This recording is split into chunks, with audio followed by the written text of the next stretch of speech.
And we're back for another episode of Startup Hustle, a podcast for entrepreneurs by entrepreneurs. If you want to start, own, or build a business, then you're in the right place. We bring you the real truth about what it's like to take something from concept to launch. From growth, innovation, experience, failing, or winning big, we've got you covered. So let's get down to business with another episode of Startup Hustle, brought to you by Fullscale.io.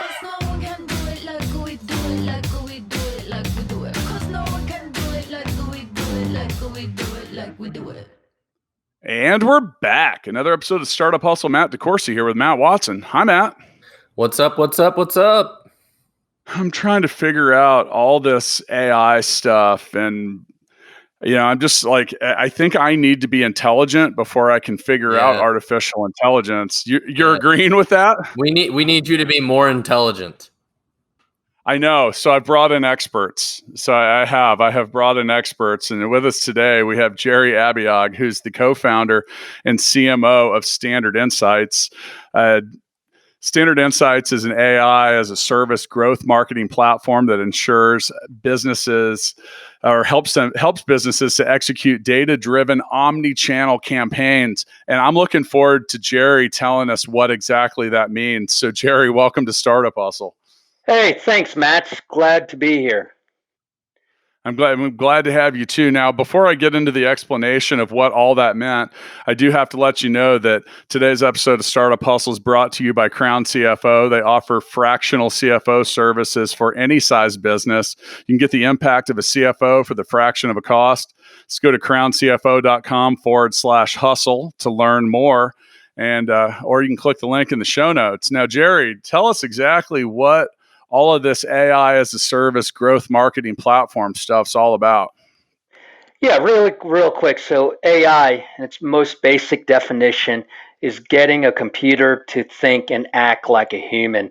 And we're already seeing it being used in our everyday lives. Two common examples: Amazon with their product recommendations and Netflix with their movie recommendations. Okay, so now for those of you listening, I like it when you are interactive. So go to standardinsights.io, and then you have a brother or sister product, which is iOrder.menu. Let's talk a little bit about that, Jerry. What's your backstory? I mean, how'd you get into all of this, and what brought us to these couple platforms? Yeah, a couple things. So there are two pivots, if you will. So the first pivot was me co-founding Standard Insights, and how that started was my last corporate job was 9 or 10 years ago. And when I left corporate America, I started my own business helping software companies with sales and marketing initiatives. And some of my clients did well. We had successful exits. And as they say in life, you learn from failures. And one of those clients that I had was a big bust. Other bust fell on my face. And that company was actually my first experience with working with an AI machine learning company.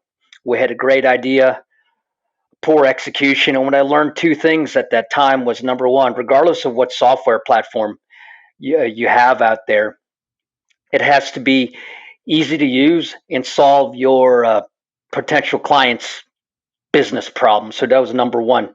And number two, there was something bubbling beneath the surface with regards to artificial intelligence and machine learning applications. So much so that there was a study put out late last year by Statista that the AI market is projected to be a $500 billion industry in about 5 years. So as this client was imploding about 3-4 years ago, through serendipitous events, I met my future co-founder. He used to live in Atlanta, worked for a Fortune 50 company as a technological architect. He was visiting from Chennai, India. We met over a few beers through mutual friends. He had shared with me or pitched me this prototype that he had of an AI as a service growth marketing platform to help businesses drive repeat buyers. So learning from what I learned in the past, from my past client, I thought it had enough legs to warrant an extra look. I took the concept, flew out from Atlanta to Denver to the outdoor retail show. And a week later, when I came back to Atlanta, Standard Insights was born. Actually, we were called a different name back then, but the idea was born. I had secured 2 beta clients, and we were off to the races. So that was number one pivot for standard insights. So the second pivot to iOrder.menu, one of our competitors last year, McDonald's bought one of our competitors. It's an AI-driven company to help them better engage with their customers. So once we saw that last summer, we developed iOrder.menu, an AI-driven digital menu. And we kind of fell flat, man, to be honest. It just wasn't the right time. I took it to a buddy of mine up the street who owned a Thai restaurant. He said to me, hey, this is great, but I don't think we're ready for it. And even if I did this today, I'd have to lay off the majority of my wait staff. America's just not ready to order food from your smartphone. The idea sounds cool, but hey, everyone loves holding that menu in their hand. And everyone loves listening to what the waiter or waitresses, has to say about the specials of the day. So we shelved it last summer. COVID comes along in March, shuts the entire planet down. That includes restaurants. And we pulled it out of the garage, made some tweaks, and a handful of restaurants are already using it. So any software or any business that does well solves a problem. I mean, what overall, and I get that, and thanks for that overview, but what's the true problem that either one of these platforms is trying to solve? Like in the case of the menu, is that just alleviating the need for servers or making things faster? And the same question goes with Standard Insights. So the Standard Insights or iOrder, the main problem that it's trying to solve is to help businesses drive repeat buyers through AI-driven, relevant customer engagement. So that's the overall premise of it.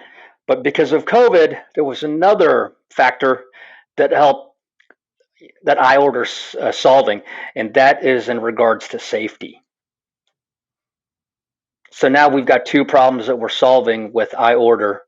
It's safety of the restaurant patrons, and then driving repeat buyers or customer loyalty from that customer base. Yeah, because some restaurants now don't allow you to order in person at all, right? Like I went to even if they do have one person, they're doing it all on like a tablet or a phone or something. Like it's just so different now. Yeah, absolutely. And this all just changed in the last 3 months, 4 months. How long have we been in this mess? Since March, when basically everything shut forever. down. Yeah, well, yeah just think. This seems like normal to me. I don't remember life before this at this point. Yeah, it's been so long. What day is it? Matt, you mentioned restaurants feeling different. I just realized I haven't been to a physical restaurant since March. Since all of this happened, I literally have not been out to eat anywhere. So I've been to a hopefully few. hopefully I'll survive in this brave new world. Now, obviously, when it comes to, you mentioned certain AI applications like Netflix or Amazon, putting the right kind. So with Standard Insights, this is about continuing to put the right things in front of the right eyes and taking that, we'll call it that digital product mapping out of the hands of people. Mm-hmm. Okay. So how do you go about doing that? So we started off when we first started 2 years ago, focusing, our initial vertical, if you will, was e-commerce clients. They were the early adopters of AI, and we wanted to branch out. So we were looking at other verticals. So, financial services, brick and mortar, and now restaurants. So every business can benefit from data-driven customer engagement, variety of channels, whether that could be email, text, or social media. So we wanted to have a specific focus on driving repeat buyers for businesses, big or small, but across a variety of different verticals. And with iOrder, that's going to be the restaurant hospitality space. So I'll tell you what, I'm all about iOrder because my wife has an impossible time picking anything off of any menu. Yeah. So any kind of data-driven solution that can get that order in faster, I'm a big fan of.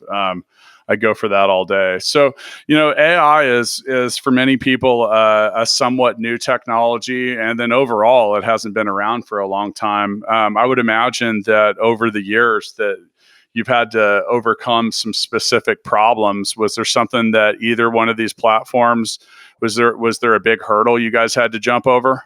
Probably the biggest thing would be education. People they kind of know about AI, but they kind of don't.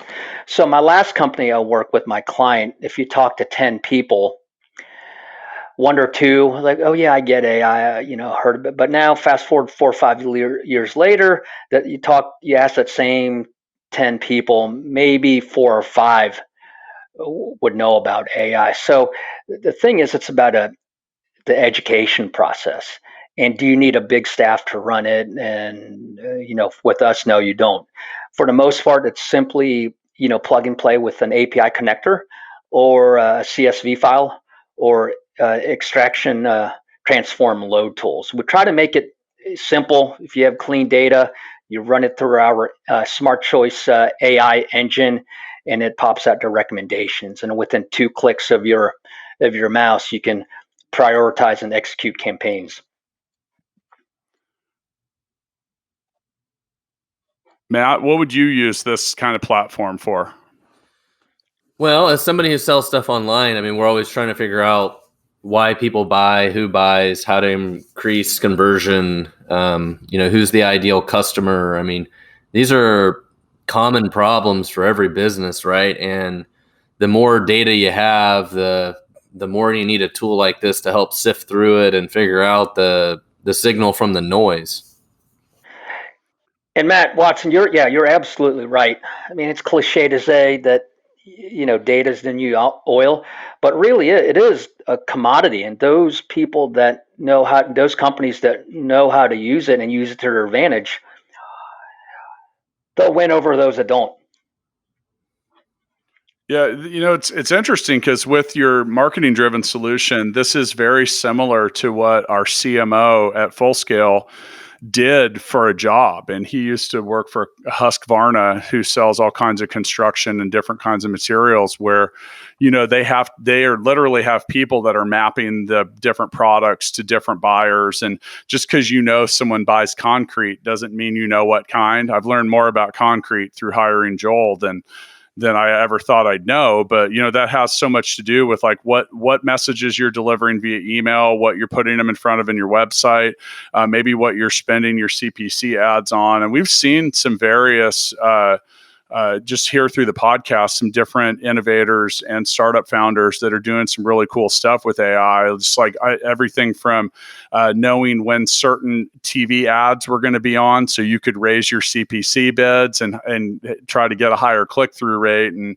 really in the end, you talk about data being the new oil. Well, it has so much to do with trying to determine what people are going to buy from you. So, there's been some people on the early cusp out there. Jerry, are there particular individuals or companies that have mentored or invested in you? So we're self-funded right now. And along the way, we've been asked, so myself and the 3 other co-founders, we want to achieve some certain goals, if you will, before we seek funding, because I'm sure you guys are familiar. I mean, if you're getting funding, our product's already developed, so we're just doing tweaks in here and there. But when you're getting funding like early on, the less control you have of your company or your shares. You're doling out equity stakes left and right if you're getting funding at the early onset. So we're just fortunate enough that we're able to make it this far with being self-funded.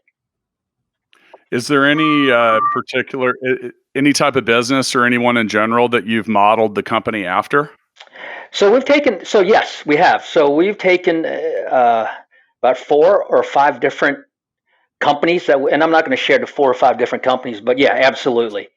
We're looked at 4 or 5 different companies that, hey, they've got a cool product and another company has a cool product. And so we wanted to be more of what's a good example?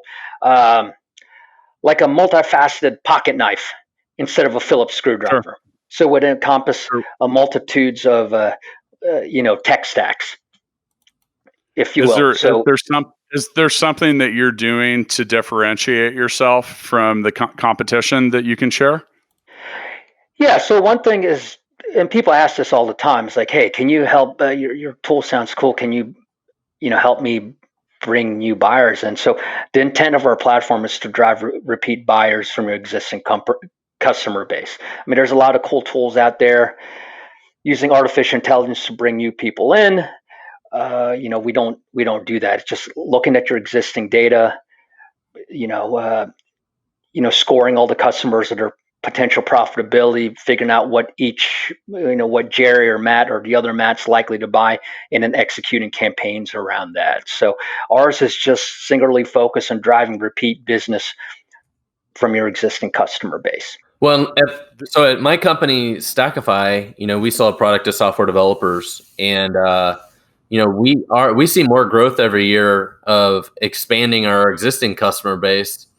How much our existing customer base spends versus finding new business, and expansion is a huge opportunity, and might be something a lot of people don't really think about. Is they're always trying to find the new customer, but you can make a lot more money from your existing ones as well. Yeah, and there was a study put out by Bain that a 5% improvement in business from your current customer base can generate between 25 and 95% in profit.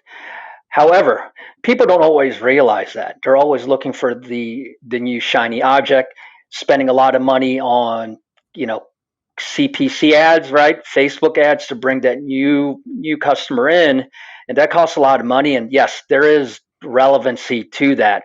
But once you've been around, and once you've got a certain level of customers, it's time to focus on upselling, cross-selling those guys. Mm-hmm. Yeah, and it's pretty business 101 info to share that keeping the customers that you have is also a lot less expensive than finding new ones. Right. So what is there anything that now it's one thing to expand sales? Do you guys do anything when it comes to like client or customer retention? Is that a specific focus as well? Yeah, absolutely. Because the worst thing you want to do is get someone or the owners or president of a company all hyped up on AI software, and they signed a check, but then none of their staff ever log into the software. And so when it comes time to renew, it's like, oh, hey, we bought into the hype, but we didn't use it or we didn't log in. So yes, to address that, we're with our clients, we're in constant communication with them once a week, once every other week, or how often, even if just to say, hi, how are things going? That's it. So we're in front of them all the time, not just because, hey, they signed a check, we got the contract, and poof, on to the next. And if you go to Standard Insights, our products, we do offer a managed services component to it to help people that need it run and execute the software. Yeah, I was actually curious about that because I think a lot of people are intimidated by the term artificial intelligence. And then obviously every business has a different set of needs. It has a different set of clients. It solves a different set of problems. So, assuming that I think the managed service side of things is important for businesses like yours, just so if I'm going to sign up, I feel a little better about that. Yeah. So when it comes to building a startup or building any kind of business, obviously you got to have some kind of plan. What have you guys done to plan Standard Insights and iOrder.menu? So we start off with the core basics of driving repeat buyers, but we're always on the lookout for new and different verticals that could use the basics of our platform, and then obviously we'll tweak accordingly. We did that last year with the launching of iOrder, but then no one really bought, right? And just because you shoot a basket, you're not always going to make it in the hoop, right? So it didn't make it last year. It's like, okay, we spent some time developing a prototype, and it didn't take. But we developed that prototype. We had the knowledge of that prototype, and yeah, we did shelve it. But then COVID comes along. I mean, no one planned for COVID coming along, but hey, you take advantage of what's presented to you, so we pulled it out of the garage. So we're always looking at different verticals. I was in another podcast a couple weeks ago, and someone mentioned to me, it's like, hey, one of the board members of this big real estate international company is on my board. He's on that board, and I think your product would be cool to help find out the different behavior patterns that make people buy real estate or the different homes and the different breakdowns. So now we're having a meeting with him and exploring that angle. I was in another meeting last week. Someone mentioned to me, it's like, hey, this would be cool for doctor clinics and hospitals, that they also need to be up to date, more in tune with their marketing, just because a lot of those guys are losing revenue due to COVID. And so we're exploring that opportunity. And I told that person, I said, hey, look, that sounds like a great idea. It happens to be that one of our fellow co-founder, CEO, he used to be an MD. So we're always looking at other opportunities, other verticals that can benefit from our platform and help others. So Jerry, is your goal to build a business here that's kind of does consulting and services and kind of does these one project at a time, or are you trying to build a platform that's kind of hands off and really scales, and then people can just come use your platform? So the building a platform that scales, that's first and foremost. But to keep customers and keep them engaged, we do offer the managed services. So first and foremost is building a platform that scales. Absolutely. So that's what I wonder with all this AI stuff. Does it require a lot of professional services, right, to help people figure out how to solve a problem, how to use it? And so it's like you really have a business that's very services based versus a product that's strictly software. Like, the customer comes and uses it, but it's all self-service. That seems like the hardest part.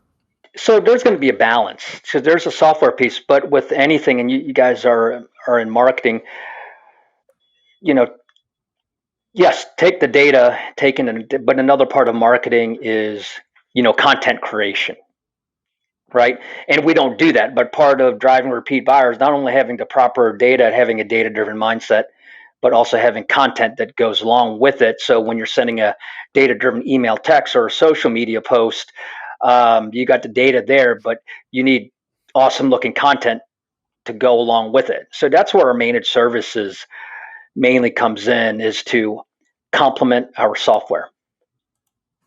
That's a hard part. You talk about it, people think marketing's a lot easier than it is. And when you talk about content creation and a lot of different stuff, and Matt, I think you'll attest to hanging out with me for the last few years that, there's a lot more work that goes into creating quality content than a lot of people think there is. Sometimes we'll talk to people and, well, what goes into creating the Startup Hustle podcast?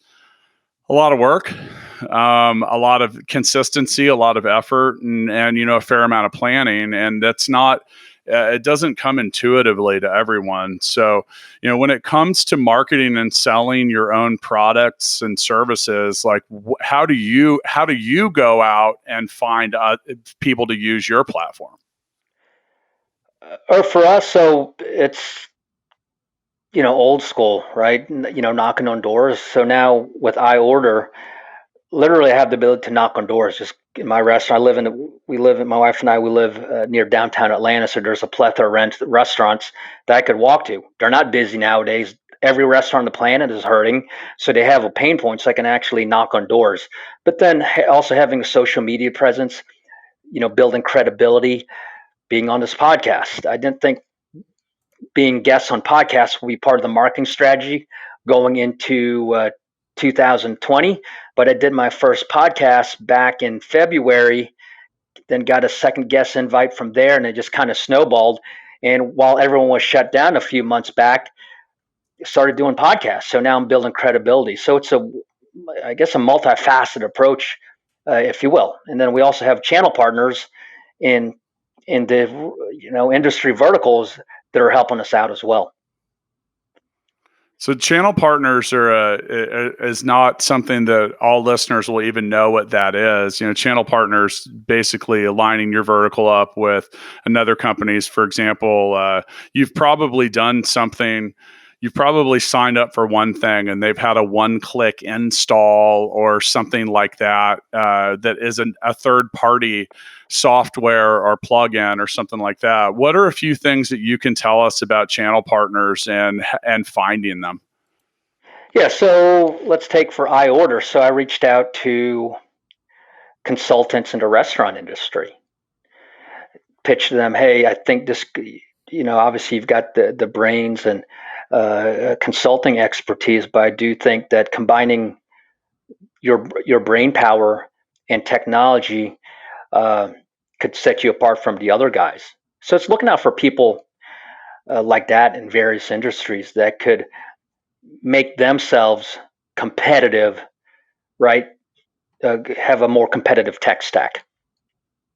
Matt, what have you learned about sales channels over the years? I know you always have some interesting input on this category, on this topic. Well, I mean, they're always dramatically different from one business to another, right? I've owned 3 different businesses in recent years, and the go-to-market strategy of all 3 of them has been so completely different from one to another. So once you think you know how to do this, and you move on to the next business, it's so dramatically different. And Stackify, we are more high volume, so we get hundreds of leads a month and deal with hundreds of thousands of people on our website. So if you can figure out how to optimize any of that stuff by a few percentage points, it's a big deal. And we're always trying to figure out how to do that, but the struggle is never ending. I think one of the things when it comes to sales channels and just different types of sales partners is, and Matt, you've talked about this before, that what glitters isn't always gold. And Matt and I have both had experience in the past with different businesses where we've thought we've aligned ourselves with a huge sales channel partner, and then you put all your effort, energy, emotion into that, and then you might just run into crickets, not hearing anything. And when it comes to sales channel partners, though, at the same time, if you can find ones that really work out for you, then you're going to shorten the life cycle of your sales. You're going to get your product in front of several other buyers and opportunities really quickly. I think for all early stage startups, that I would say have some caution with them, though, because I had a specific experience with GigaBook where we basically put everything on hold for about 3 months, thinking we had an amazing sales channel partner, and then it just didn't pan out. And didn't you have an experience like that with Vin Solutions? Dude, we have that same experience every time you find a potential investor, a potential partner, like all the things, right? That's just part of business, right? You think you got something and you spend a bunch of time hoping and praying it's going to happen, and then 90% of the time it doesn't. Just a healthy shot of reality for other people. Not trying to. Jerry, you got some comments there? Yeah. So you just have to cast a wide net sometimes, right? So we were January, February this year, before this craziness happened. We were knee deep with some partners in the financial services space. And then once COVID happened, those guys disappeared. Now they're reappearing again. Say, hey, I've talked to my clients. They're interested. They're ready to further the conversation. So sometimes, man, you just never know what's going to happen. Obviously, COVID put brakes on a lot of things, but as people are beginning to emerge, those relationships you've developed early on, in our case, January or February this year, are now beginning to reappear again. Now, guys, speaking of partnerships, Matt, Fullscale has a new partnership with Crown CFO. That's the sponsor of today's episode, and they offer fractional CFO services for businesses of any size and stage. When you're trying to allot your resources to different things as your business grows, financial management and CFO stuff is important, but not every business can afford a full-time anything. So you can go to crowncfo.com/hustle. Jerry, have you utilized fractional services? I mean, whether it's a CFO or anything else before, have you ever tried that out? No, I have not. I mean, I've never heard of a fractional CFO. Yeah, that's a first for us. Though. Yeah, a lot of people don't realize as well, when you hire a lawyer, that's basically a fractional legal team. So, Jerry, I'm interested to know what a few things that you've learned that transformed you as a leader or a professional or a person have been over the course of building your business. And for me, it's just always getting after it. And I always tell people, always challenge yourself. Okay, you can challenge yourself in your professional life, but I wholeheartedly feel that if you challenge yourself on in your personal life, and learn from failure and learn how to be uncomfortable, if you will, that all those skills you do in your personal life will translate into your professional life. And in this case, what I'm doing and my team's doing right now is launching and scaling a startup. So what's the hardest thing about startups? For us, like the hardest thing was just getting someone to listen to you, and then just showing them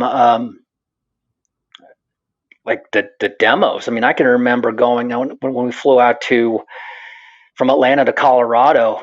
Gosh, I probably shook well over 100 hands when you could do that at the time, and I got 2 people out of it to do a beta. And I mean, just building that trust, right? And you're going to someone and saying, "Hey, I've got this cool idea. I'll take you through a demo," and then the first thing they're going to ask is this, real data? Do you have any customers? And they'll say thanks, but no thanks. So you've got to really do a lot of calling, if you will, to find the 1 or 2, businesses that'll take a chance on you. Right now, with iOrder was a little bit easier. Not saying that it was easy, but we already had something established and said, "Hey, look, this is the same engine that we've applied to other verticals," and I show them the demo. But now we've tweaked it for the restaurant space, so it's a little bit easier with iOrder because we have some relevancy. But yeah, I think that trust and relevancy, and that's probably the hardest thing. I mean, there's always going to be hard steps, right? Once you get clients, how do you service those clients or keep them renewing? So there's always going to be challenges, but the first initial steps of getting those first few customers are the hardest. Yeah, in sports, they say that putting the first points on the board are oftentimes the hardest. And one of the things as any startup has is you run into that question. Well, who are you working with? Who are your clients? How many users do you have? And when you're sitting there saying none or 2 or something like that, it's a challenge. To get those first few people on the board, did you do anything different than what you would have done now? So to get those first handful of folks on board, and we just kind of built up from there, was just meeting them in person at the trade shows. Because I could be some guy online and with a social media account, how do I know these guys, right? But for me and the other guys in my team, just meeting those people and shaking their hand and looking them in the eye and building trust that way. So I've been, speaking of social media, I put a post up over on Friday that got an unusually high number of responses. And I asked, as an entrepreneur, what is your superpower? So Jerry, as an entrepreneur, what is your superpower?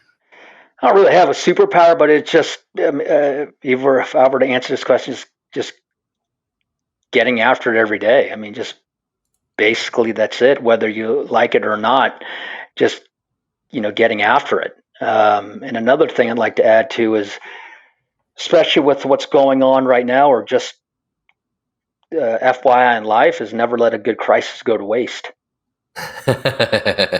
Yeah. We've heard that from a few people lately. So, tenacity is a superpower. Resiliency and getting up and doing it every day. I mean, that's tough, and especially when you work for yourself, because when you're the only person you have to be accountable to, that can either be a real good thing or a real bad thing. So, on that same note, is there a kryptonite that exists in your entrepreneur world? I'm sure there is. I'm just trying to think of, okay, here's one. Just being complacent. I act like you always have nothing, and that there's always someone out there to get you, is basically. But yeah, never be complacent. So if you go to our website, that's good advice. Yeah. If you go to website on Standard Insights main and we talk about Kaizen, getting better each and every day. because just never sitting on your laurels. We're always on the lookout for competitors and what they're doing. Oh, they're doing something great. All right, cool. Let's go to their website. Let's take a look. How can we tweak things? So we're doing that each and every day, just never sitting on our laurels. So, but if there was a kryptonite, it's never being complacent. So speaking of your website, and one of the things, and you've got this in very large font, all that you need to simplify customer experience. Yeah. What are a couple tips you can give us about simplifying the customer experience? Well, aside from having the software being easy to use and intuitive, but make sure any of your materials, whether it's the website or if you're knocking on doors, talking to people, always make it about them, right? And the benefits and speaking their language versus talking about the features of your product, right? That sounds familiar, doesn't it, Matt? Yeah, that's really good advice. I mean, no one's going to give the features of your product, right? It's what can you do for me? Nobody cares. Yeah. But once you get we're involved, laughing because that's like a broken record for me. Yeah. I always say features, advantages, benefits, FAB, and just like, people buy things that, I mean, there's a number of reasons that people buy, but what are those benefits? And too many people get stuck on trying to sell the features. Yep. And maybe they don't understand the advantages or the benefits, but if you can't map that out about your own product, then you're in trouble. So, there's a lot to be said there. Now, a couple other off the wall questions for you here, Jerry. Do you consider yourself to be driven or obsessed? Probably a little bit of both. Probably a little bit of both, and maybe not only here in the work, but just my hobbies. So during my adult life, I've done a handful of Ironmans. I've done ultra marathons. I got a blue belt in jiu-jitsu at 45. Well, that's not easy just because you're fighting against guys, even though they're your buds, that in their mid-20s. So could a little bit of both, driven and obsessed. I don't think you could do those things without having both qualities. And now I take what I do in my personal life and transferring it over here into scaling. Well, I appreciate that. Yeah. I appreciate everything you said. Now, we end episodes of Startup Hustle with what we call the Founders Freestyle. Now, before we get into that, just one last thanks going out to Crown CFO and their fractional CFO services. Go to crowncfo.com/hustle. You learn more about them. Now, in the Founders Freestyle, we go over a lot of stuff in these episodes, Jerry, and we like to give everyone a chance to either basically give advice or say a couple last things on the way out the door. We'll pass the mic around, but what would you like to say to the hustlers out there? Yeah, so I mentioned a little bit ago, never let a good crisis go to waste. Doesn't mean you have to launch a startup, but just always keep on learning just to better yourself each and every day. I mean, if you've never worked out before, walk around the block or do a 5K, just do something to improve yourself each and every day. And, I'm 48 years old and I look at society and people are always, fighting, on social media. I mean, you would think the Facebook fighters are, they're like elite MMA, athletes, and they're not, and they're wasting time with that. So just get away from all that noise, focus on bettering yourself first. And then once you do that, you can help people around you get better. That's it. Matt, what do you have to say today? I want to point out that, sometimes life is interesting and the timing of things can be very interesting. You mentioned that you worked on an iOrder menu and it wasn't working very well. Had a struggle getting traction and didn't quite get product market fit. We talked about that. And all of a sudden coronavirus comes around and you're like, you know what, maybe now this product, can find a better product market fit because of the changes in the environment. And, just pointing out, sometimes you just never know. And sometimes there's a window of opportunity for things. And sometimes you don't control that window at all. And sometimes you just have to sit around and almost wait for the window. Yeah. Or you got to, when that window's there, you got to really execute. So I just want to point that out, that for those that are listening, sometimes you just never know when your window of opportunity is going to come along.